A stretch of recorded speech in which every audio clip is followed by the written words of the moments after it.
What is going on, beautiful people? Welcome back to another episode of Who Can Relate. I have on Mr. Jared Brady. I know a lot of you are familiar with Jared and his wife Shan, but also just Jared and I having enjoyed the podcast with Los, our other co-hosts. And I really wanted to have Jared on for a multitude of reasons. Him and I are always having these beautiful conversations offline, and I'm like, dude, I have to bring you on Who Can Relate. We have to talk about, some of these things that we're going over. This can help out a lot of people. So we touch on, we're very proud husbands, and we are very vocal on what our wives have done for us in our lives. So we touch on that. We also talk about the masculine and feminine energy, and how, for me growing up, I was way more in tune with my feminine side than my masculine side, and how that's affected me throughout my life and impacted me as well, not just affected. Jared has a beautiful, as he termed the phrase of a mosaic blend of masculine and feminine. He explains all that. And we also just go over other things, just having a conversation. This was, it was off script. I didn't really have an outline per se. I just wanted to have a kind of fly on the wall conversation. So I know you all will enjoy that one. No pun intended, because Jared is very synonymous with the word enjoy. And I'm really looking forward to everyone watching or listening. So until next time, appreciate you guys. Enjoy the episode.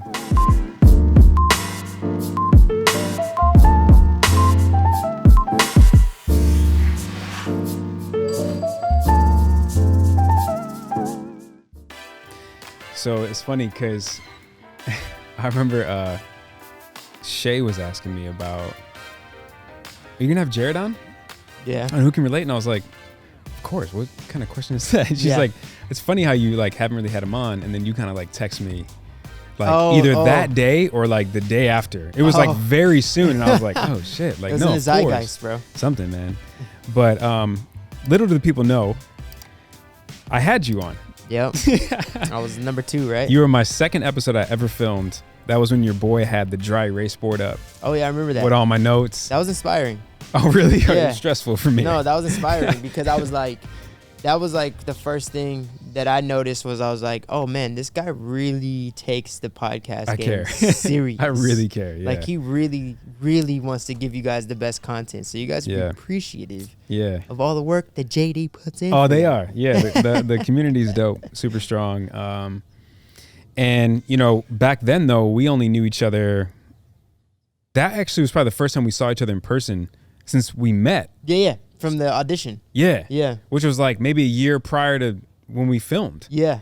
So anyways, the point is that there wasn't a lot of chemistry. No, there wasn't any chemistry, really. No. We had a pre-call and that was it. Yeah, no. And I don't even remember what we talked about. The pre-call? No, for the episode. Oh, we talked about your pops a lot. We talked about the church. Yeah. We talked about a lot of stuff, but I still remember, and I'll roll some clips here because I got the footage. Hey. But I still remember you had one of the best answers. I'm gonna put it number 2 because I just heard number 1 with Danielle's episode that came out last week. But I asked you, what do you want to be known for when you leave this earth? So think legacy. And you said, I want to be synonymous with the word enjoy. Yeah. It's a huge word and for me. I was like, that was powerful when I heard it. And now that I know you, yeah, I was like, wow. First of all, that's beautiful. And so all that, people are like, well, you wasted that episode when you had Jared on. It's like, I didn't waste it. No, we were preparing. It was a pre-call. It was a pre-call, exactly. Because it ultimately led to me coming on Enjoy the Podcast. Yeah. Obviously, a lot of people, know who you are because Enjoy the Podcast. But for the ones who don't, Mr. Jared Brady is man, your resume is crazy. I'll try to get into it. It's all over the place. Entrepreneur, for sure. Entrepreneur, we'll start with that. Yeah. But music, artist. Yep. Creator. Yep. Husband, father, friend. And I'll add an overall light, bro. Oh man. You are an overall light. I appreciate it. For sure. But Enjoy the Podcast, birthed from our Who Can Relate episode that never came out. Yeah. So let's talk about that. No, it's interesting. I had already, we had all the equipment for a podcast. Yeah. Because Shannon and I were doing like a pilot for her podcast at the time. Yeah. And so I had all the equipment, and I was like, I was thinking about doing it, but I didn't have a reason to. Like, there was no reason for me to have a podcast. Yeah, there was no reason for me.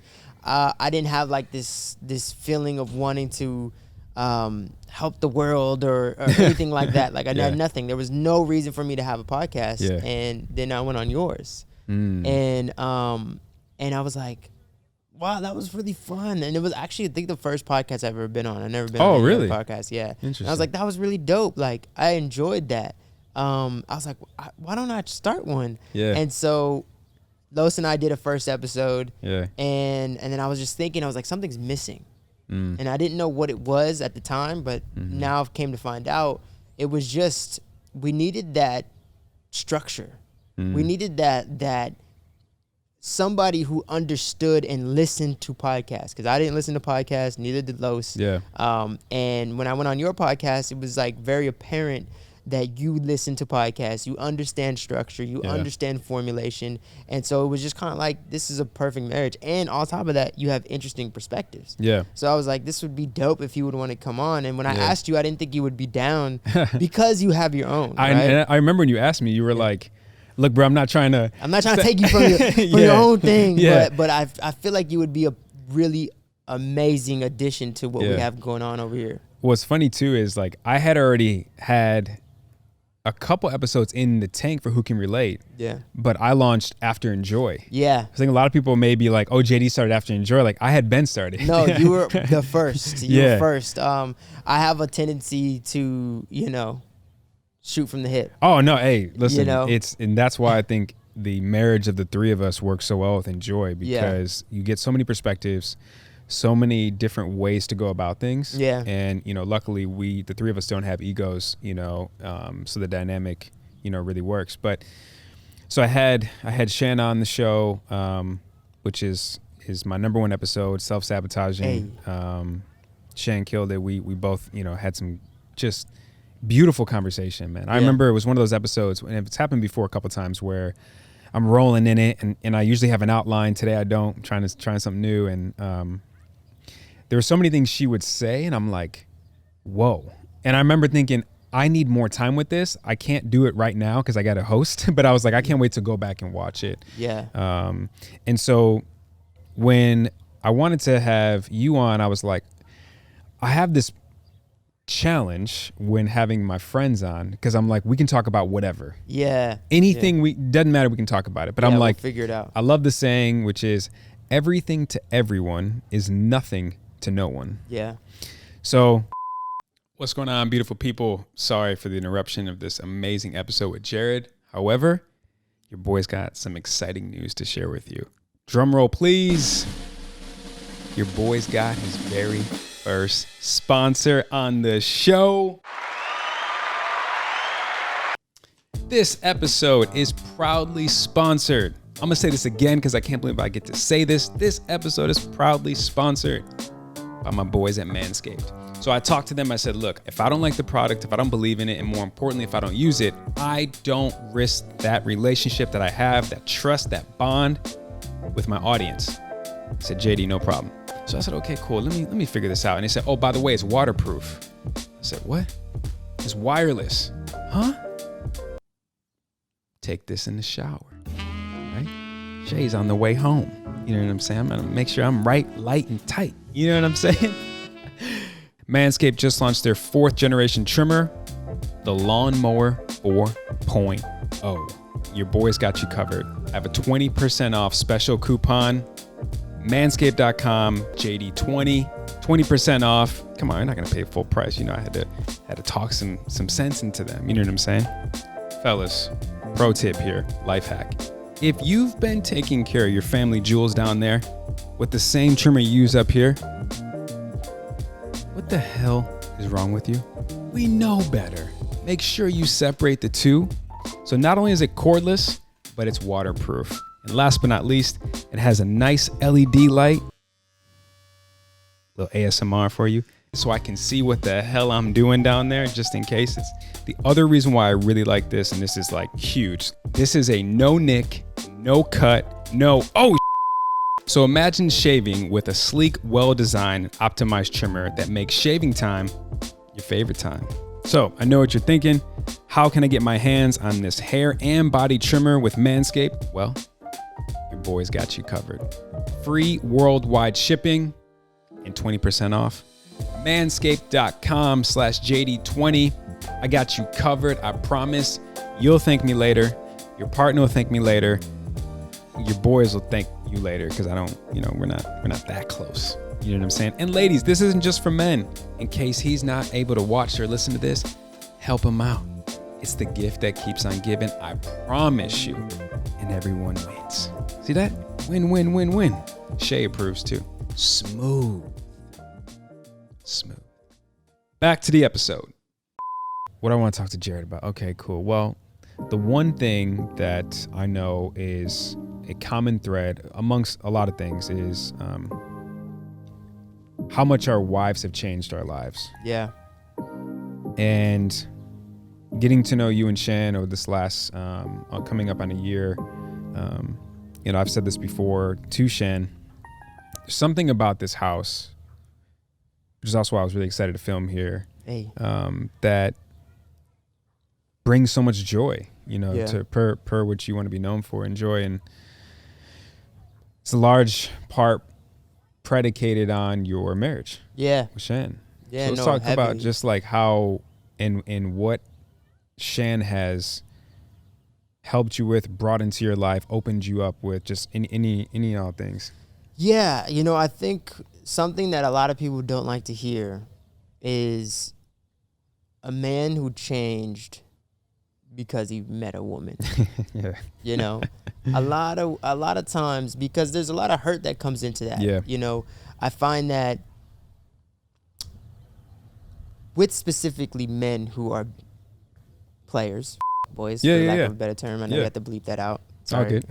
All good. I got you. But with pertaining to them, there's a lot of times where women are looking at them to hopefully change them. Mm. And then to hear the story of somebody who changed for a woman is kind of disheartening. Yeah. But I have to speak my truth. I have to speak what was true to me. Yeah. And although that I was in the mind frame of already doing the work to change who I was, I have to give full credit to the inspiration that was dealt from Shan, from getting to know Shan. And I can't be shy from that. I know Shan's always like, but when I met you, there was no sign of, there was no sign of playerish that was coming off of you. Well, that was because I was doing the work and your inspiration was making me continue that growth. And she shared so many times of like, when we would be dating, she'd be like, oh, this is gonna fizzle out. Like, this is the end. I'm gonna have to let Jared know that this is not gonna work out. And then I would level up. Oh, right. And so I think a part of that is because of the inspiration. If I would have stayed the same, we would not be here today. Right. So the thing that Shan gave me was the inspiration to start looking inward and start developing my character. Yeah.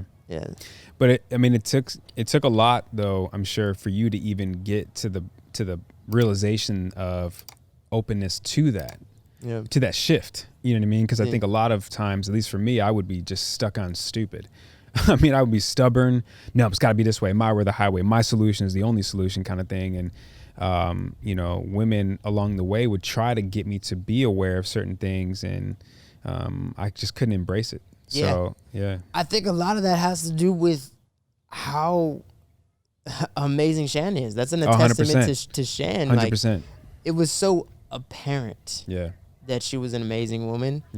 That there was no no question. There's no question that I had to step my shit up. There was no question. So I felt like, to the women that are messing with somebody who doesn't want to change or doesn't want to, see the change. Like you were mentioning that there was women who were trying to get you to change. I think that's a testament of where you were in your life. And then on top of that, like how you viewed that woman. You didn't, no diss to the women that you're speaking about, but like you probably didn't see them as somebody who was way ahead of you.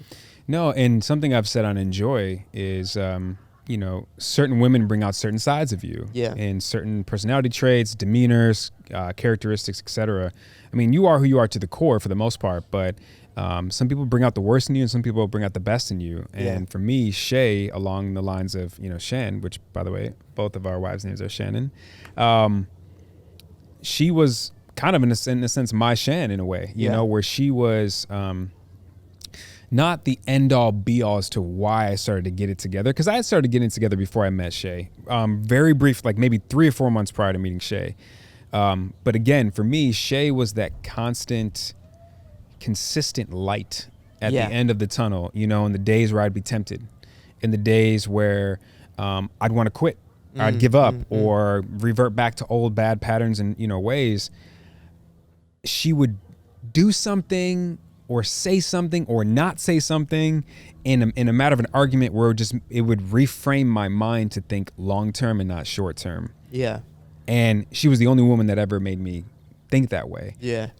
Timing has a lot to do with that, for sure. But again, like what you said, we have to give credit when credit is due. And there's a lot of credit to give to both of our wives. Yeah, most definitely. To really help us see, and then also believe, and then also strive to live up to our full potential. Yeah. Because again, people have tried. I don't know about you, but again, for me, women have tried before. But I don't know if it's the same for you or not. Yeah, no, definitely. I think back to like all of my relationships, and every single one of them, I was, for lack of a better term, convinced to be in the relationship with them. You were convinced? Yeah, like they would convince me to be in the relationship, because I was always like, I don't want to be in a relationship. I don't want to be in a relationship. Okay. And they would convince me into wanting to change my ways to be in that relationship. Yeah. So I felt like when I met Shan, that was the first person that I was like, I want to do this. So I think that's the reason why I wouldn't change for a lot of the women's, because it never felt like my choice. It always felt like I can't figure out a reason why I shouldn't date them. Yeah. Right. And so, but with Shan, it was like an active decision of like, this is who I want to be with. Yeah. So how has your relationship with Shan ultimately helped you as a man? I could start too if you want. You want more time? Shay. Let me think about it. No worries. Look at the time. For me, Shay was Shay was the first one to make me really understand and realize hardcore what I could not get away with anymore. Yeah.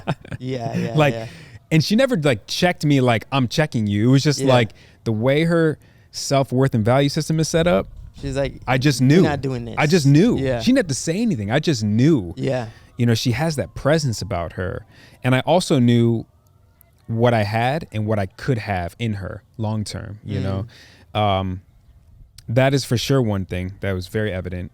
The other thing that I've talked about before on the show is, for the first time ever, she showed me and made me believe that there are more than one perspective on a situation. So her infamous line is, I think we're having 2 different experiences in the same event.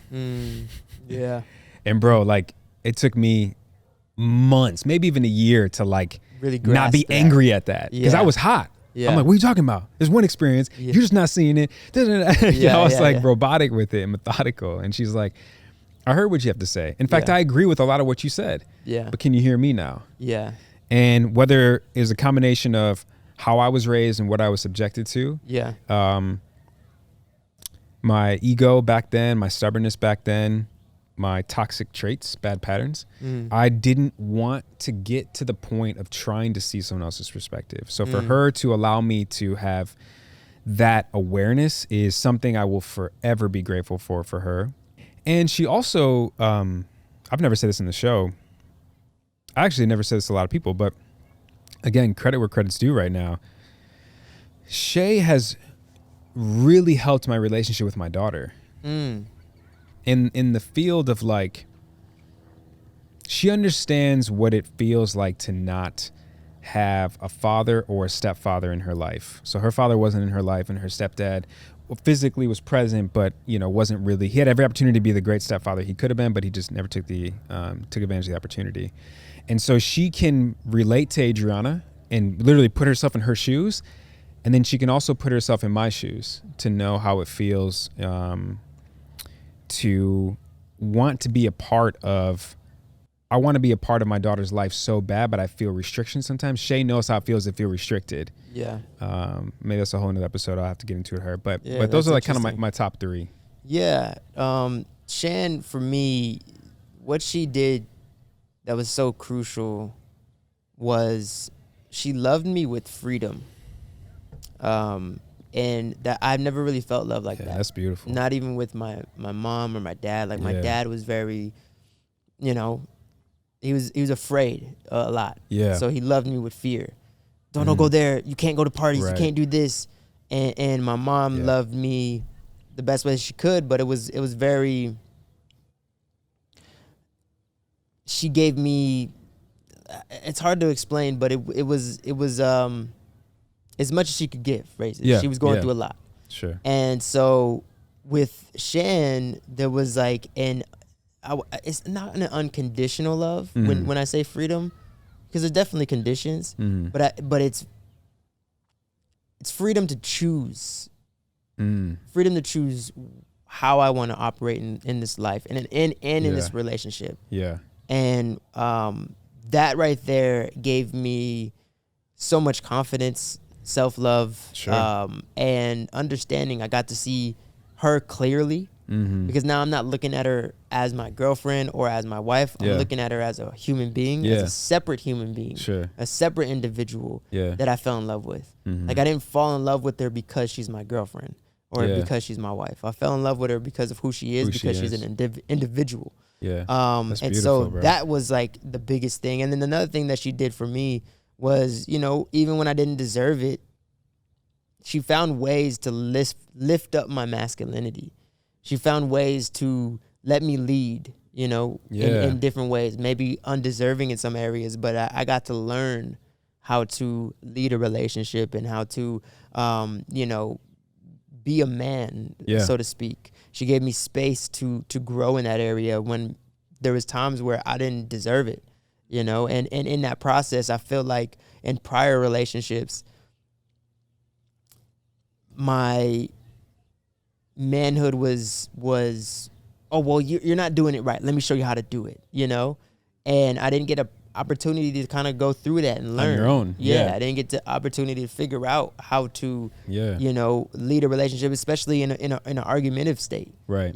So that's one thing that I really am grateful for being in a relationship with Shan, is that I got to learn how to be a man, through the love that she gave me. Gotta sit with that for a sec, bro, because the fact that it was your wife, that really helped you with that. Interesting enough, I'm relating to you because I feel like Shay gives me that space as well. Yeah. And I'm just starting to realize that more recently. Yeah.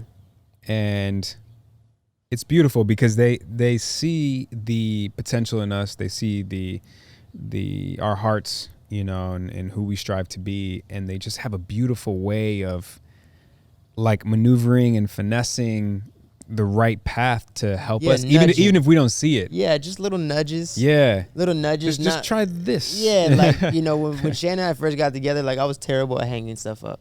Like I could not figure it out. I still can't, bro. I pay people for that. Thank God for Taskmasters, dog. I'm good now. I'll hit you up.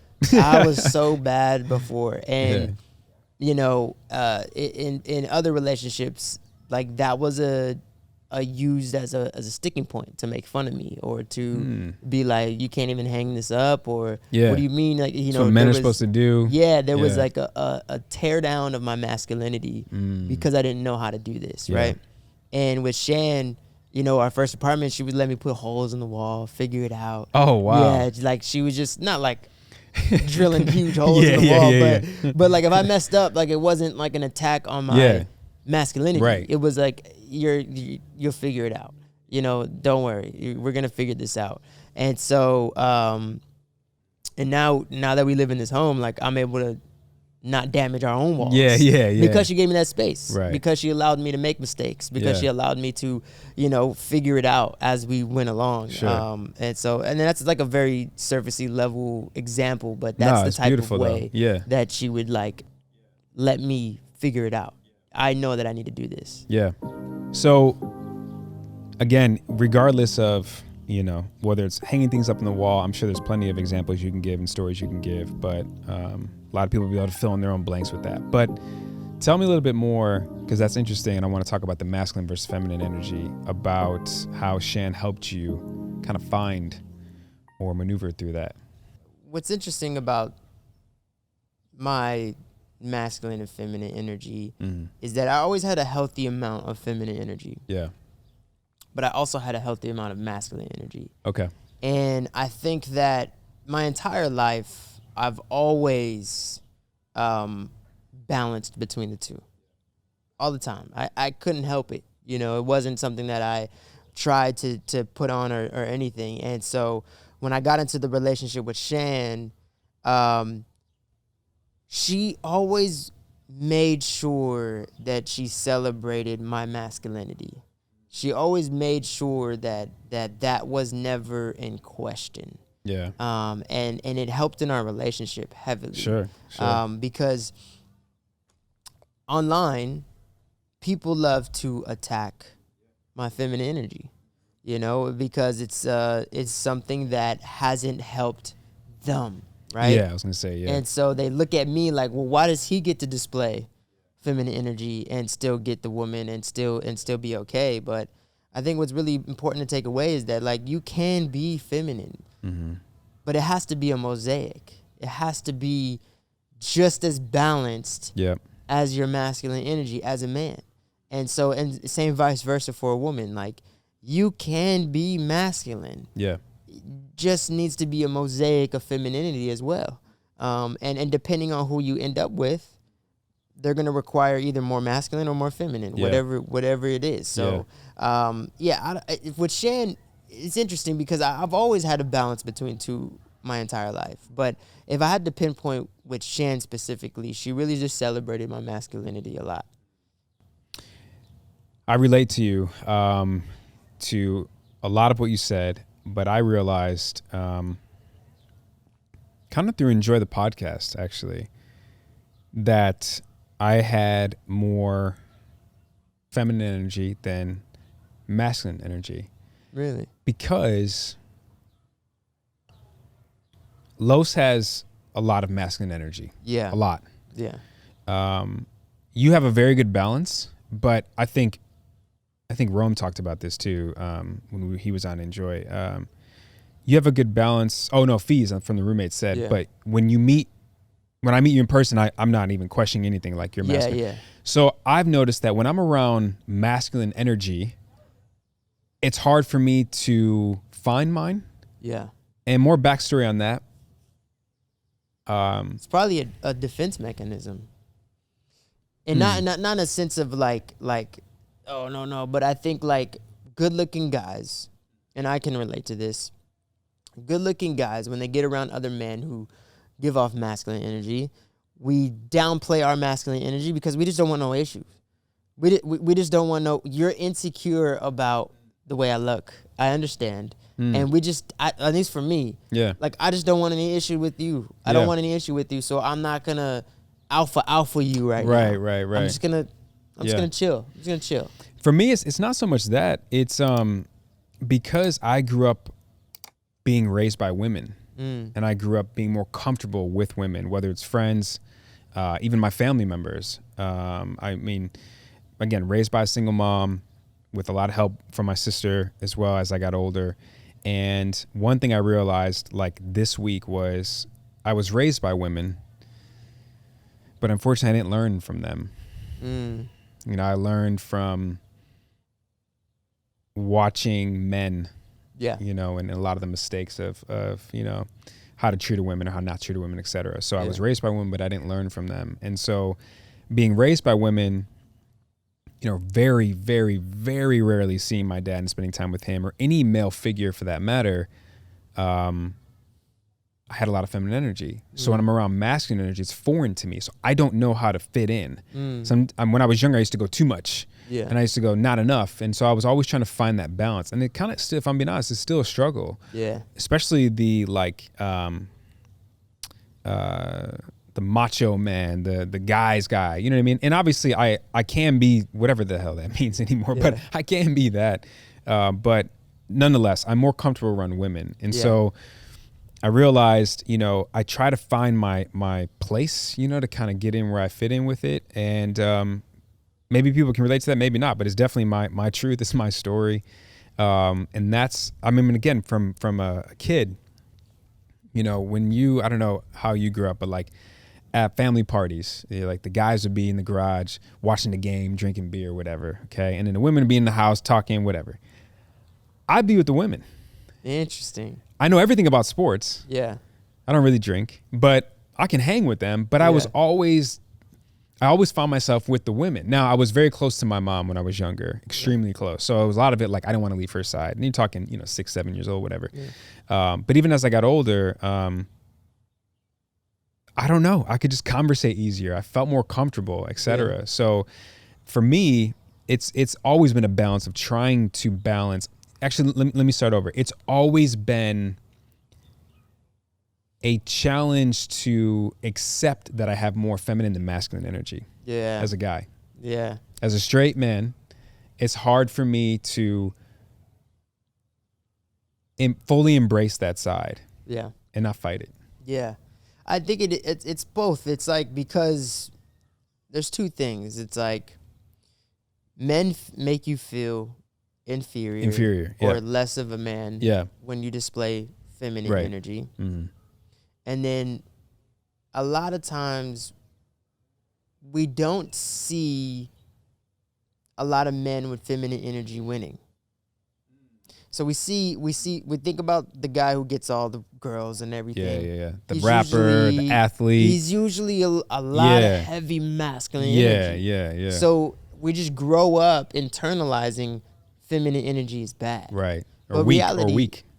Yeah. I mean, I was just about to go there, is that like I find that a lot of times when people think of feminine energy, they're thinking of a lot of negative qualities. Mm-hmm. They're thinking of insecurity. They're thinking of this guy just needs validation. They're thinking like, oh, well, this guy is just really obsessed with his appearance, or this guy is just super soft or weak. And you're like, that's not feminine energy. No. That's just bad qualities. Yeah. It could be a man or a woman. Right.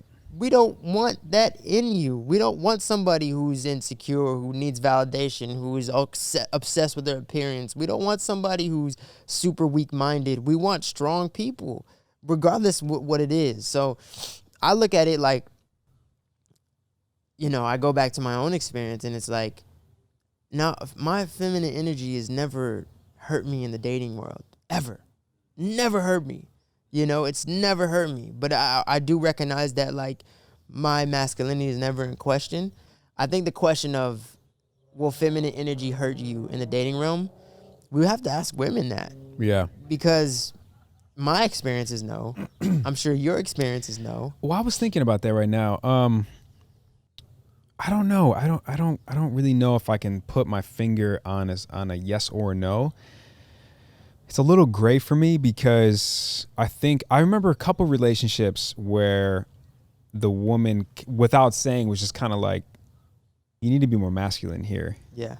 And I remember really not knowing how to be that or do that. And more so, even if I did, I wasn't okay admitting or comfortable admitting, well, but I have a lot more feminine. I'm more comfortable. I understand the feminine a little bit more. I think my feminine energy a little bit more. But it's just been a struggle to find the balance. If here's the thing, like, I don't even know if you need to find a balance. I say that word loosely. You think I used like the mosaic is beautiful. Yeah. Because it could be, maybe it's 80-20 for someone. Maybe it's 60-40. Maybe it's 50-50 for people. Yeah. And I'm trying to figure mine out. I just know, like I said, I can be masculine for sure, but if I'm more, you know, around women, I'm more comfortable. Yeah, and I think it just goes down to the skill level. Like, you know, when we think of a man who is in the dating world, the skills that it takes to attract the woman is not going to be the same skills that it's going to take to keep that woman. Right, I agree. And so it's like, yes, yep, being masculine and assertive and, decision oriented, those type of qualities will definitely get you and attract mates. Yeah. But it's going to take your nurturing side, your caring, empathetic side, compassion. Like those type of sides are going to take to keep that thing for the long term. And I find that like people shy away from defining masculine and feminine energy. And I think that's just, the way of the world that is changing is like, look, you can be both. So let's not define them. But I think it's okay to celebrate the differences. Yeah. And I think it's okay that, maybe it be upraising or whatnot. But regardless, in today's world, there's usually a type of qualities that end up in men, and there's usually a type of qualities that end up in women. And so I think it's okay to celebrate those differences, just as long as we're not looking at them as good and bad. Or we're not looking at them as one is right or wrong. Right or wrong, or one is superior and inferior. And I think that's where we get tripped up, because I think each scenario is going to take a specific skill. Yeah. Like even for Shan, like she presents very masculine. Yeah. She has masculine energy. Yeah, she does, yeah. But in our relationship, she's not. It's so funny you said that, because I was going to say, when I see you guys together, I don't think that at all. Yeah. But without you, I see it. I feel it. I more so feel it. Yeah. The masculine. And what's interesting is like I've had a lot of talks with Shay, and I'm like, I can't read Shan. Yeah. Like I really can. I have a gift of reading people. Yeah. I can't read her. Yeah. It's like a challenge that I'm like trying to find that last piece of the puzzle kind of thing. But it's starting to make sense. And I think a lot of it's because I'm not so much I don't know how to read her. It's that I've never really been around a woman who has that much masculine energy. Yeah.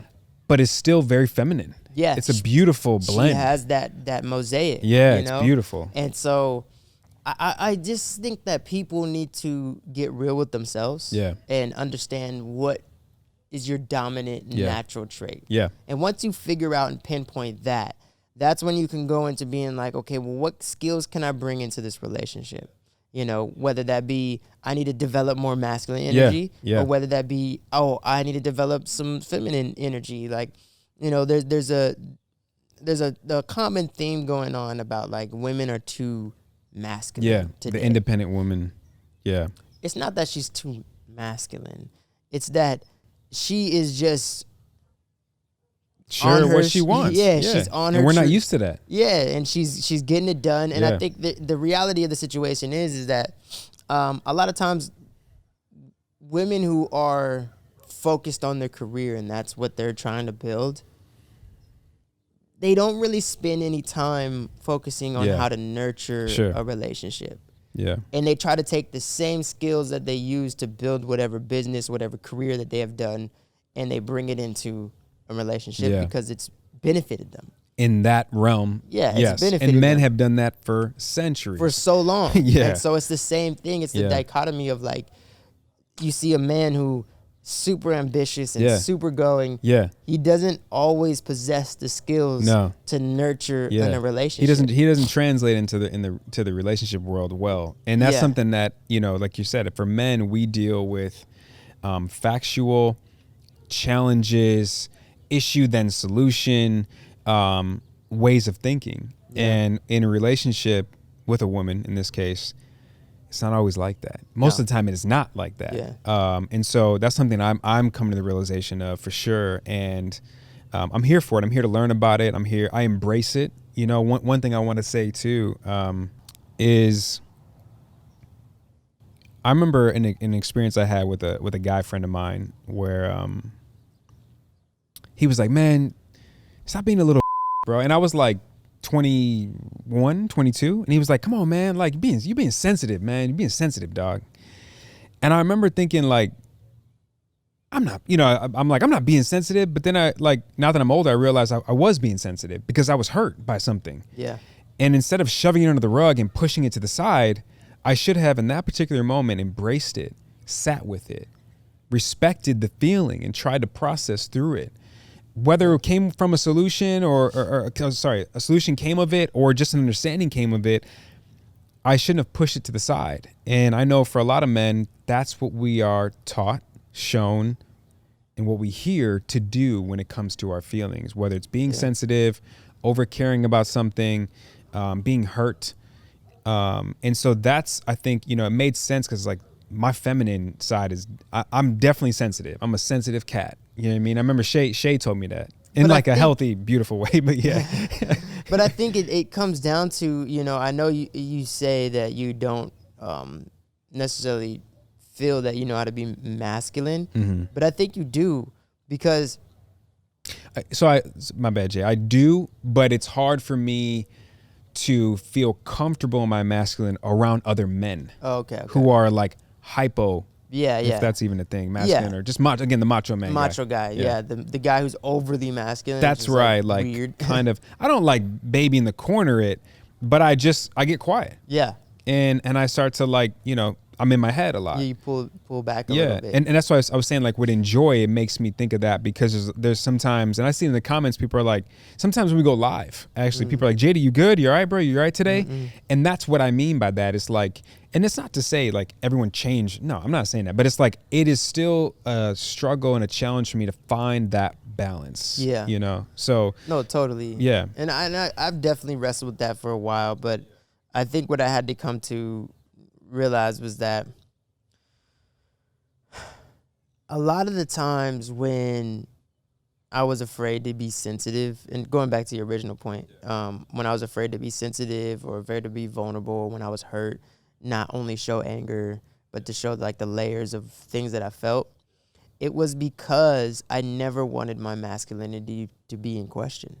It was because I didn't feel grounded in who I was as a man. Right. And I felt like if I showed any of these qualities, that's going to make me less of a man, you know? And so I think a lot of the times, like, men are afraid to get vulnerable and sensitive because they don't feel comfortable in their masculinity. Right. And like, let's be real, like, the world that we live in is masculinity is not celebrated. No. And it's definitely, well, so it has a bad rap.